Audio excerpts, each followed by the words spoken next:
Ders 1. Venedik'i keşfetmek. Hiç büyülü Venedik şehrini ziyaret etmeyi düşündünüz mü? Evet, hayallerimin destinasyonlarından biri. Kanallar çok büyüleyici. Çarpıcı binalarla çevrili bir gondolda su yollarında süzüldüğünü hayal edin. Bu kulağa inanılmaz geliyor. Artık gondolcuların şarkı söylediğini neredeyse duyabiliyorum. Ve yemek. Kanalların hemen yanında taze makarna ve deniz ürünleri harika olurdu.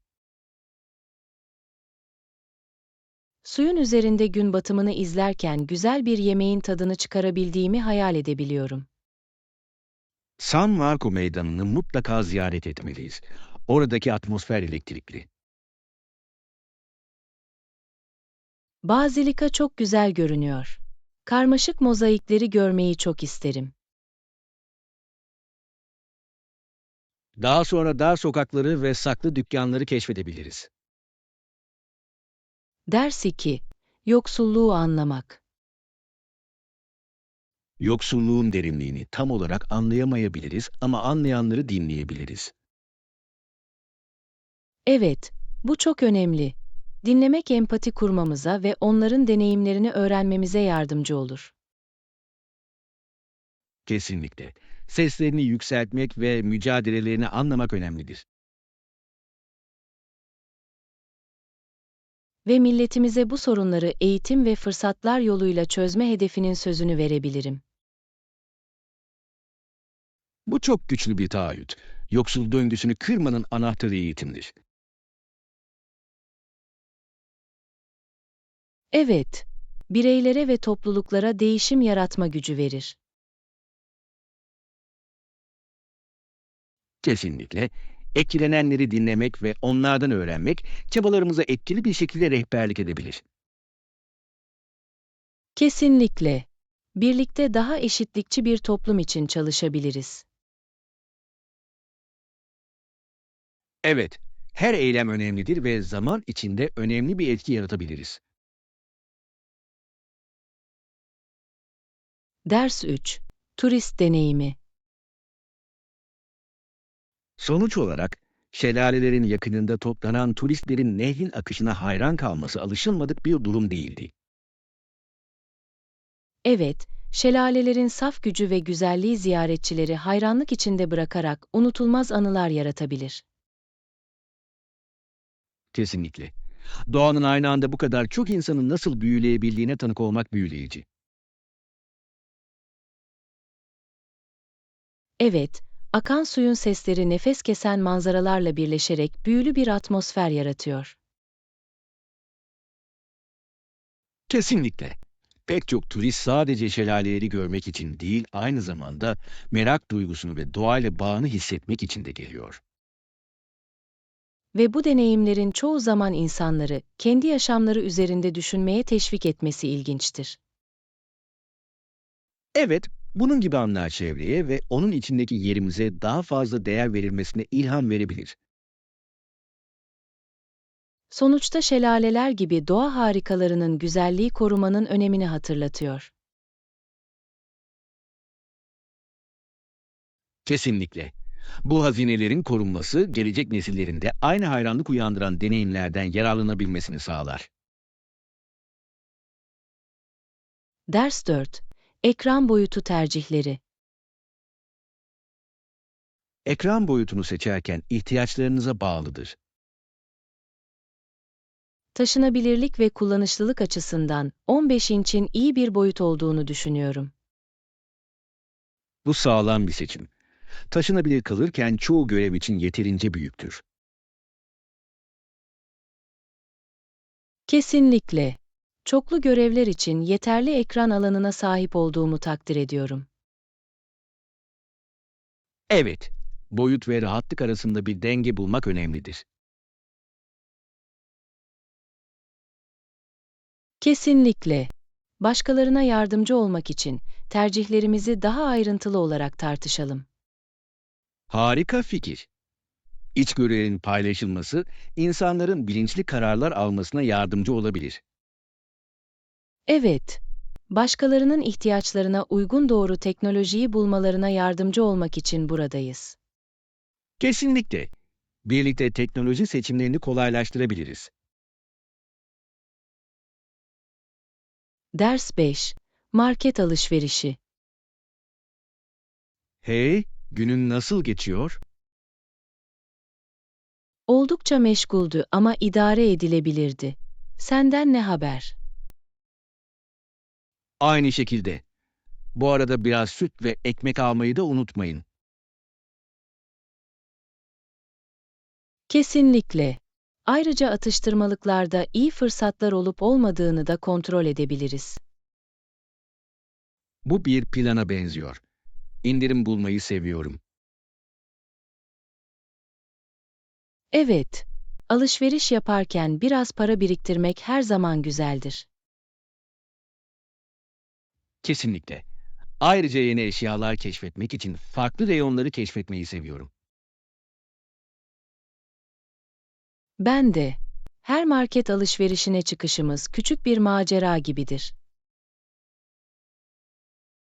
Bu sefer listemize sadık kalmayı unutmayın. Ders 6. Ulaşım ipuçları. Havaalanına gitmeyi planlıyorsanız nasıl seyahat etmeyi düşünüyorsunuz? Muhtemelen bir taksiye ya da araç paylaşımı uygulamasına bineceğim. Bu iyi bir fikir. Taksiler uygun olabilir ancak bazen pahalı olabilir. Kesinlikle. Araç paylaşımının daha uygun fiyatlı olabileceğini buldum. Evet ve bu uygulamalar aracılığıyla araba almak genellikle hızlıdır. Kesinlikle. Ayrıca sürücünüzü gerçek zamanlı olarak takip edebilirsiniz. Bu hoş bir özellik. Beklerken size huzur verir. Kesinlikle. Karar vermeden önce tahmini ücretleri kontrol edelim. Harika plan. En iyi seçimi yaptığımızdan emin olmak istiyorum. Ders 7. Ödeme sorgulama. Daha fazla fotoğrafa ihtiyacınız varsa sormanız yeterli. Bunları sağlamaktan mutluluk duyuyorum. Bu iyi bir tavsiye. Karar vermeden önce daha fazla ayrıntı görmek isteyebilirim. Kesinlikle. Bunun için ödeme süreci nasıl işliyor? Oldukça basit. Tercihinize bağlı olarak çevrim içi veya şahsen ödeme yapabilirsiniz. Kulağa kolay geliyor. Ödeme konusunda seçeneklere sahip olmayı seviyorum. Evet, özellikle meşgulseniz her şeyi daha kolay hale getirir. Kesinlikle. Daha fazla görsele veya ayrıntıya ihtiyacım olursa size haber vereceğim. Harika. İhtiyacınız olan her konuda yardım etmek için buradayım. Teşekkürler. Bu süreçte desteğinizi takdir ediyorum. Ders 8. Takım diyaloğu. Başarımız için ekip içi diyalog çok önemlidir. Kesinlikle. Herkes fikirlerini ve kaygılarını ifade etme cesaretini hissetmelidir. Evet, açık iletişim işbirliğini ve yeniliği teşvik eder. Kabul ediyorum. Tüm seslerin duyulabileceği bir ortam yaratmak önemli. Kesinlikle. Ekip üyeleri kendilerini değerli hissettiklerinde moral ve üretkenlik artar. Kesinlikle. Daha etkili problem çözme ve yaratıcılığa yol açar. Kesinlikle. Bu konuşmaları düzenli olarak kolaylaştırmayı bir öncelik haline getirelim. Bu harika bir fikir. Ekip çalışmamızın nasıl geliştiğini görmek beni heyecanlandırıyor. Ben de birlikte işbirliği yoluyla muhteşem sonuçlara ulaşabiliriz. Ders 9. Spor sözleşmeleri.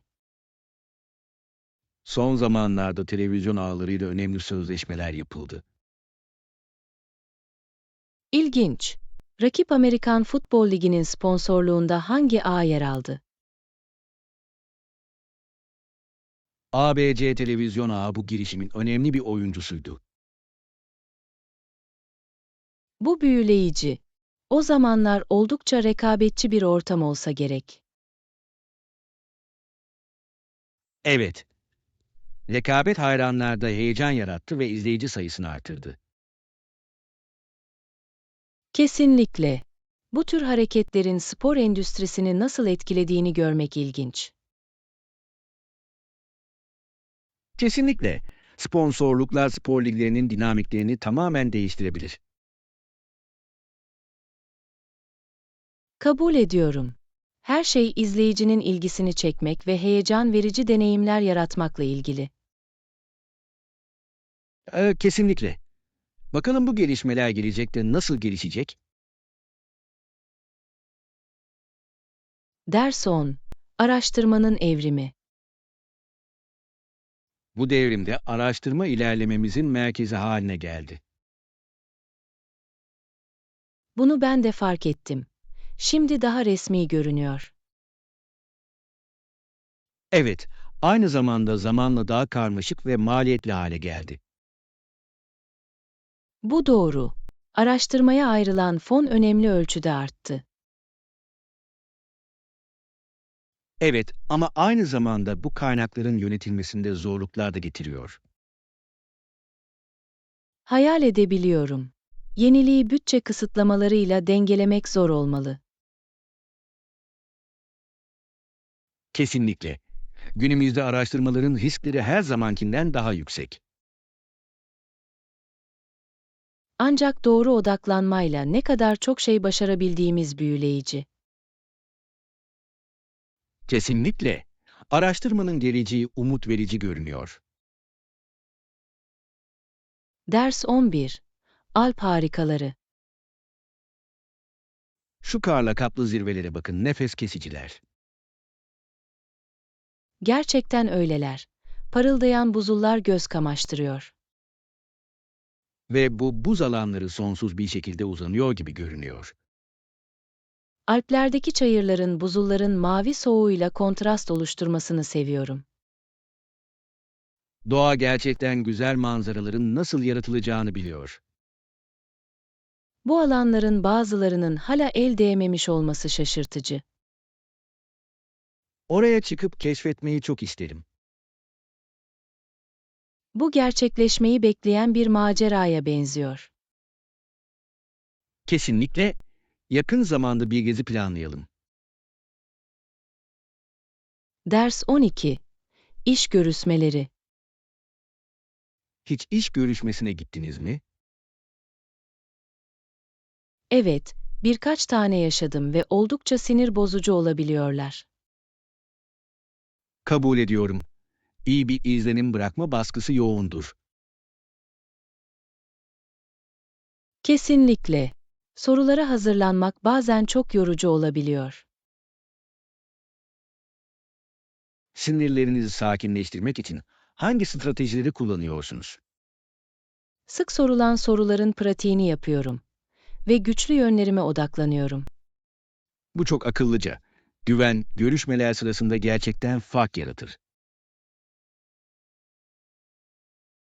Öyle. İyi hazırlanmış olmanın da çok faydası var. Birbirimizin daha iyi hazırlanmasına yardımcı olacak ipuçlarını paylaşalım. Ders 13. Uygulamada geometri. Bir kenar 20 milimetre ise taban yüksekliğinin yarısı kadardır. Bu ilginç bir gözlem. Projemizle nasıl bir ilişkisi var? Tasarımımızda doğruluğu sağlamak için oranları dikkate alabiliriz.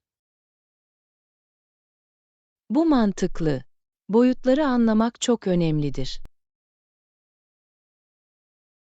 Kesinlikle. Yapımızın genel stabilitesini etkileyebilir. Bununla ilgili not alacağım. Net ölçümlere sahip olmak harika. Fikirlerimizi daha iyi görselleştirmek için bir diyagram üzerinde çalışalım.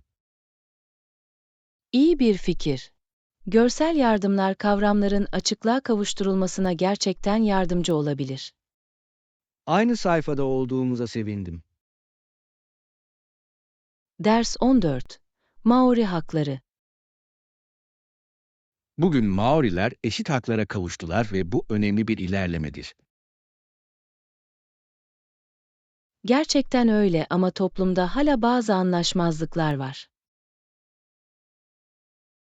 Evet, bu tartışmalarda gezinmek zor olabilir.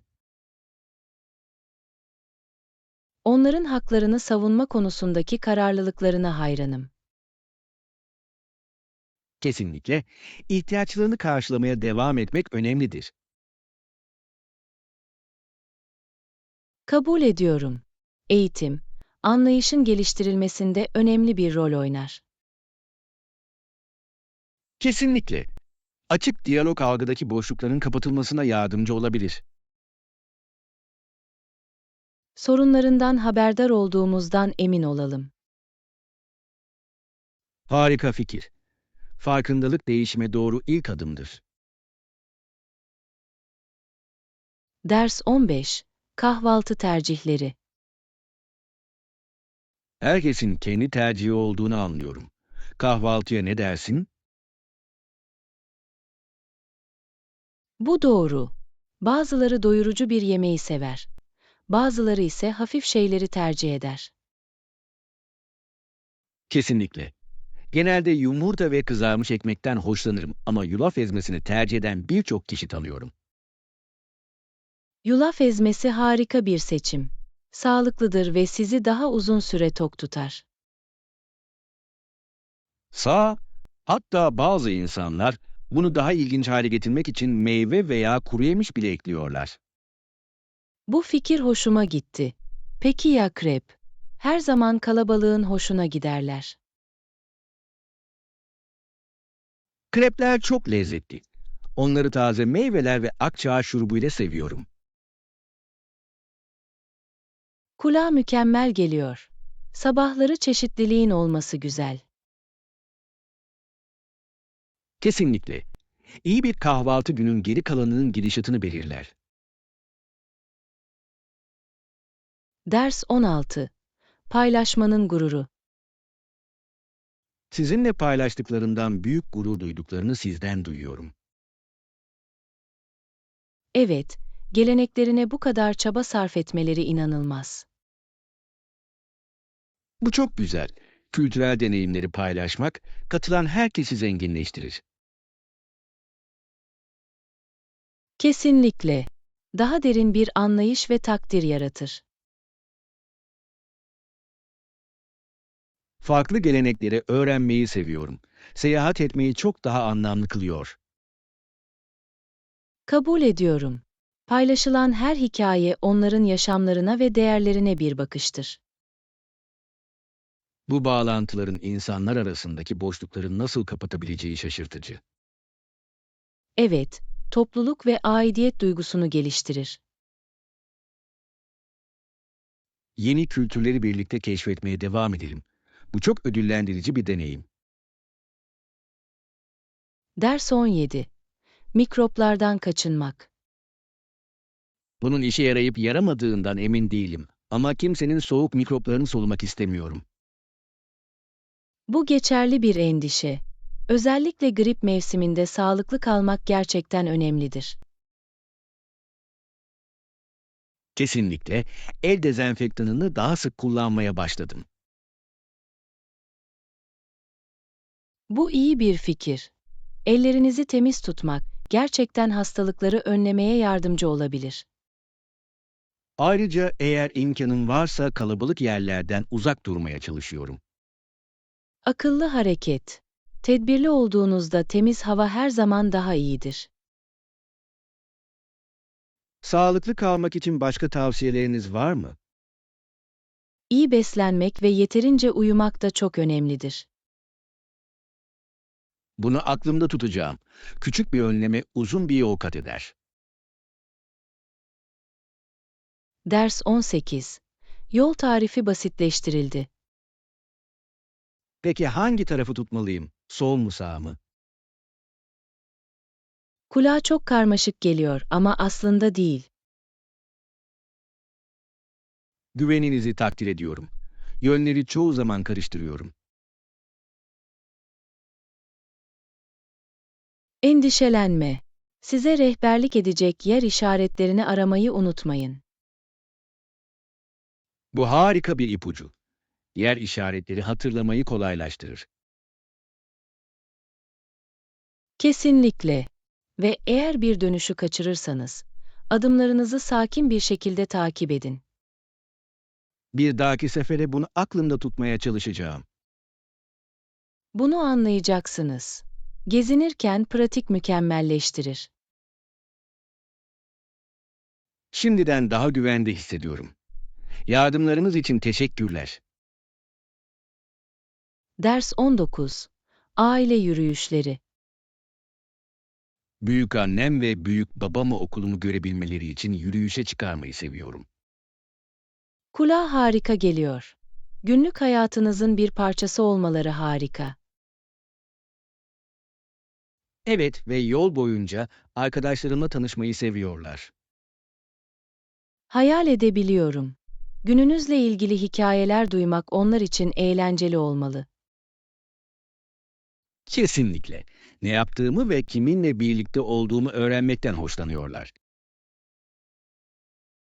Bu anıları birlikte yaratmak çok güzel.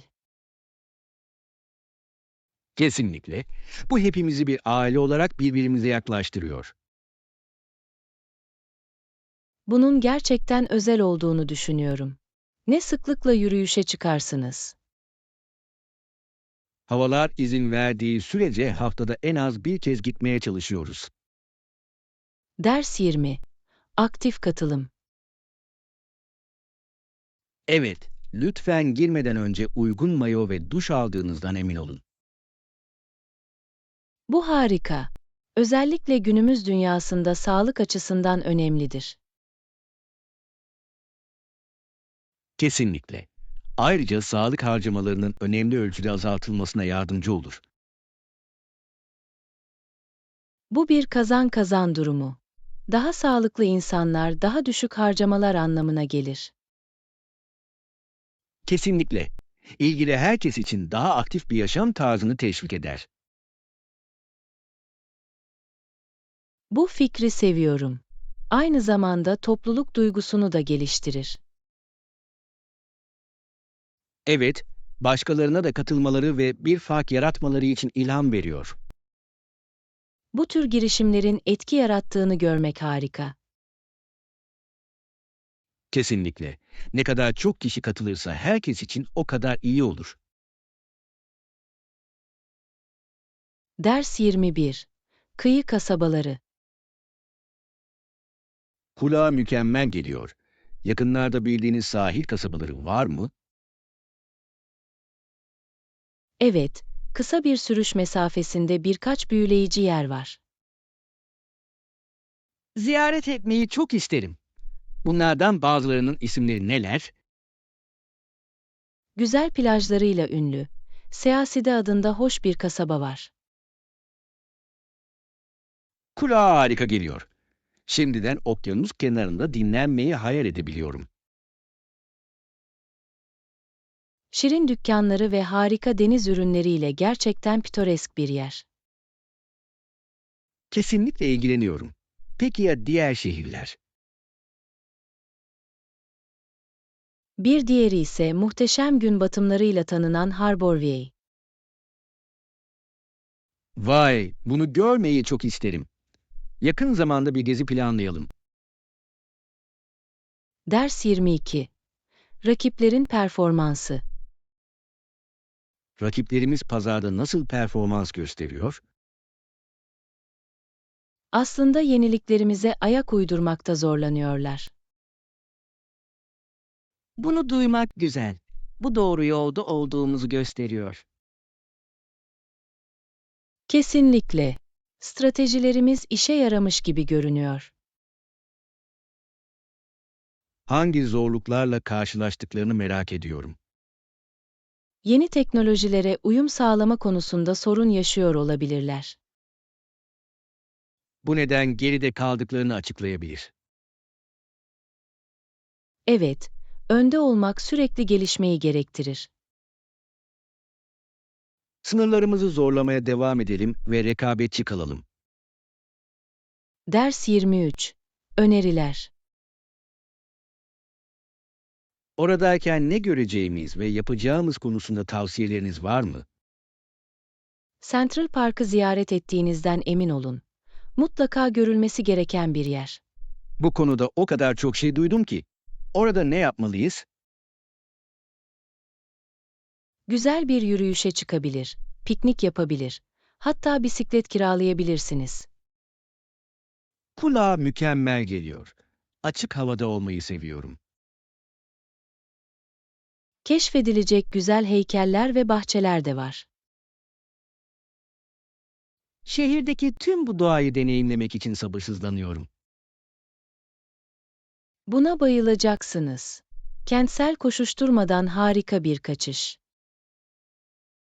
Yapmak istediğimiz her şeyin bir listesini yapalım. Ders 24. Hayalet karşılaşmalar. Bir hayalet olmalı. Örtümün altından dışarı baktım. Gerçekten mi? Olağan dışı bir şey gördün mü? Hayaletin ortaya çıkmasını bekledim, kalbim hızla çarpıyordu. Kulağa çok ürkütücü geliyor. Sonra ne oldu?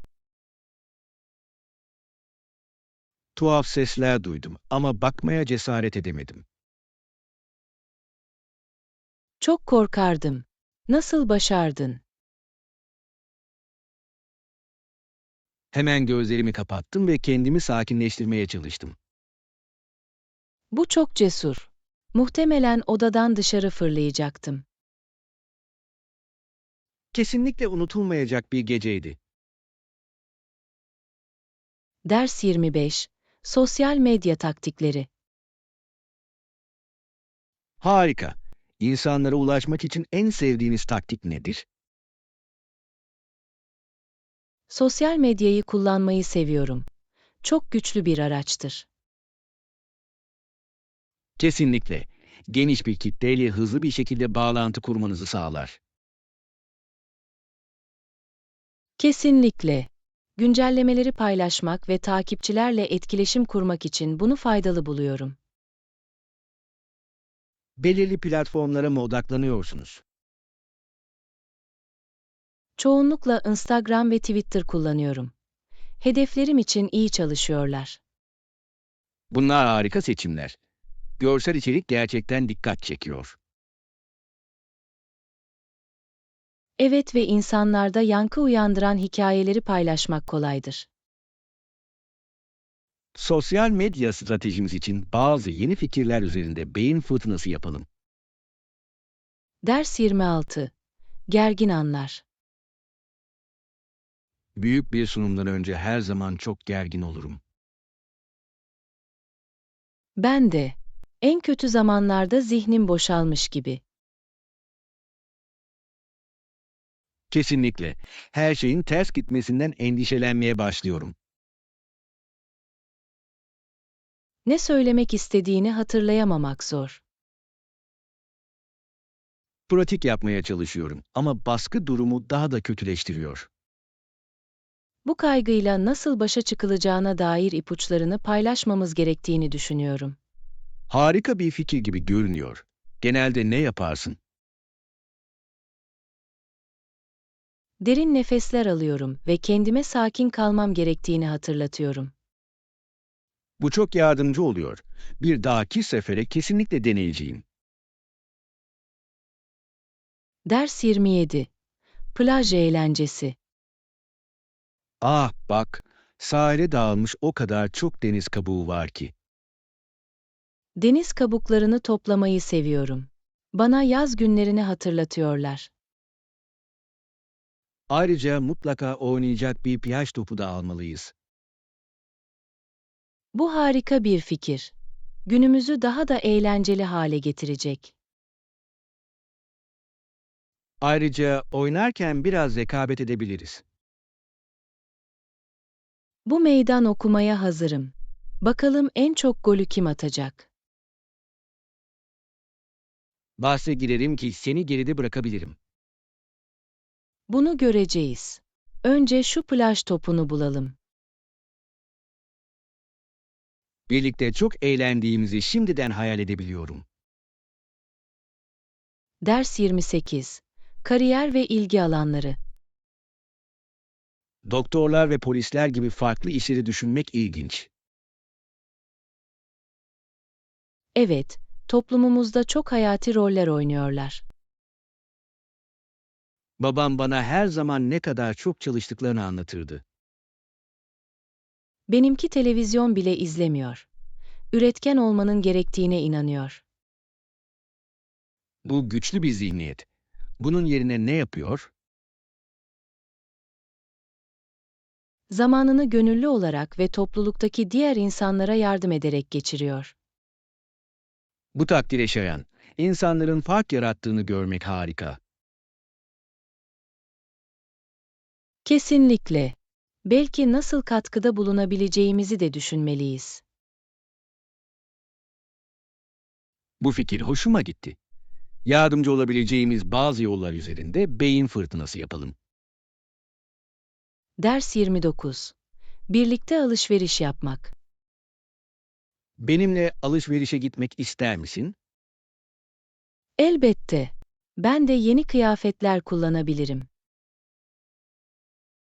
Bu harika. Birlikte göz atmak eğlenceli olacak. Kesinlikle. Farklı tarzları ve trendleri incelemeyi seviyorum.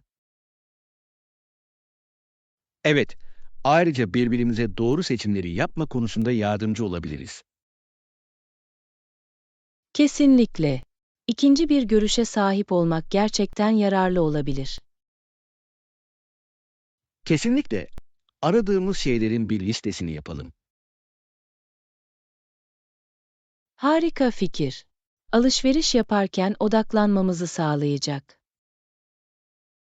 Evet, alışveriş maceramız için sabırsızlanıyorum. Ders 30. Market alışverişi. Hey, günün nasıl geçiyor?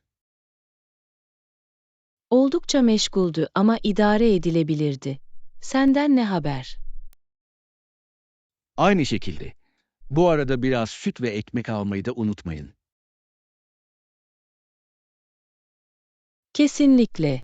Ayrıca atıştırmalıklarda iyi fırsatlar olup olmadığını da kontrol edebiliriz. Bu bir plana benziyor. İndirim bulmayı seviyorum. Evet, alışveriş yaparken biraz para biriktirmek her zaman güzeldir. Kesinlikle. Ayrıca yeni eşyalar keşfetmek için farklı reyonları keşfetmeyi seviyorum. Ben de. Her market alışverişine çıkışımız küçük bir macera gibidir. Bu sefer listemize sadık kalmayı unutmayın. Ders 31. Ulaşım ipuçları. Havaalanına gitmeyi planlıyorsanız nasıl seyahat etmeyi düşünüyorsunuz? Muhtemelen bir taksiye ya da araç paylaşımı uygulamasına bineceğim. Bu iyi bir fikir. Taksiler uygun olabilir ancak bazen pahalı olabilir. Kesinlikle. Araç paylaşımının daha uygun fiyatlı olabileceğini buldum. Evet ve bu uygulamalar aracılığıyla araba almak genellikle hızlıdır. Kesinlikle. Ayrıca sürücünüzü gerçek zamanlı olarak takip edebilirsiniz. Bu hoş bir özellik. Beklerken size huzur verir. Kesinlikle. Karar vermeden önce tahmini ücretleri kontrol edelim. Harika plan. En iyi seçimi yaptığımızdan emin olmak istiyorum. Ders 32. Oda tercihleri. Sadece benim, dolayısıyla yalnızca bir misafire ihtiyaç var. Anladım. Ne tür bir odayı tercih edersiniz? Mümkünse güzel manzaralı, rahat, tek kişilik bir oda istiyorum. Kulağa hoş geliyor. Bir manzara konaklamanızı gerçekten iyileştirebilir. Evet, deneyimi daha özel hissettiriyor. Kesinlikle. Bunu senin için isteyeceğimden emin olacağım. Teşekkür ederim. Düzenlemelerdeki yardımınız için teşekkür ederim. Endişelenme. Harika vakit geçireceğinizden emin olmak istiyorum. Eminim yapacağım, özellikle de sizin yardımınızla. Ders 33, sabah toplantısı. Günaydın. Bu konuyu gündeme getirmenize sevindim. Evet, bunları ayrıntılı olarak inceledim ve bulgularımızı tartışmaya hazırım. Bunu duymak harika. İncelemenizde en çok ne dikkatinizi çekti? Ele almamız gereken iyileştirmeye yönelik bazı önemli alanları fark ettim. Harika. Bu alanları belirlemek performansımızı artırmamıza yardımcı olacaktır. Kesinlikle. Bu noktalara odaklanmanın daha iyi sonuçlara yol açacağına inanıyorum. Kabul ediyorum. Bu sorunları birlikte çözmek için bir plan çizelim. Kulağa iyi geliyor. Çözümler üzerinde işbirliği yapmayı sabırsızlıkla bekliyorum. Ben de. Birlikte anlamlı değişiklikler yapabiliriz. Ders 34. Takdir. Bu projedeki yardımınızı takdir ediyorum. Memnuniyetle. Takımı desteklemek için her zaman buradayım. Bu çok şey ifade ediyor. Herhangi bir sorunuz varsa veya daha fazla yardıma ihtiyacınız olursa bana bildirmeniz yeterli. Teşekkür ederim. Bir şey olursa mutlaka iletişime geçeceğim. Harika. Bu süreç boyunca bağlantıda kalmamız bizim için önemli. Kabul ediyorum. İletişimi açık tutmak başarılı olmamıza yardımcı olacaktır. Kesinlikle. Bu konuda birlikte çalıştığımıza sevindim. Ben de. Sıkı çalışmamızın karşılığını görmeyi sabırsızlıkla bekliyorum. Evet, hep birlikte hedeflerimize ulaşacağız. Ders 35. Kişisel dokunuş. Bu çok hoş bir fikir. Kişisel unsurların eklenmesi oturma odanızı gerçekten güzelleştirecektir. Kesinlikle. Mekana sıcaklık ve karakter katar. Konuklar için de sıcak bir atmosfer yaratılmasına yardımcı olduğunu düşünüyorum. Evet ve kişiliğinizi yansıtır. Kendinizi evinizde gibi hissetmenizi sağlar. Ne tür kişisel dokunuşlar düşünüyorsunuz? Birkaç aile fotoğrafı ve el yapımı süslemeler eklemeyi düşünüyorum. Bunlar harika seçimler. Harika sohbetler başlatabilirler. Kesinlikle. Oturma odamın anıların kutlandığı bir yer olmasını istiyorum. Her şeyin nasıl bir araya geldiğini görmek için sabırsızlanıyorum. Ders 36. Alanı korumak. Mobilyaların yeni görünmesini sağlamak için düzenli olarak cilalanması gerekir. Kabul ediyorum. Küçük bir bakım, güzelliğini korumada uzun bir yol kat eder. Ve banyonun temiz tutulması gerekiyor, gerçekten fark yaratıyor. Kesinlikle. Keyifli bir deneyim için temiz bir banyo şarttır. Bir temizlik programına sahip olmanın her şeyi düzenli tutmanıza yardımcı olabileceğini düşünüyorum. Bu akıllıca bir fikir. Hiçbir alanın ihmal edilmemesini sağlar. Ayrıca herkes için daha davetkar bir ortam yaratır. Kesinlikle. Düzenli bir alan evin ruh halini ve enerjisini yükseltebilir. Temizliği nasıl kolaylaştıracağınıza dair ipuçlarını paylaşalım.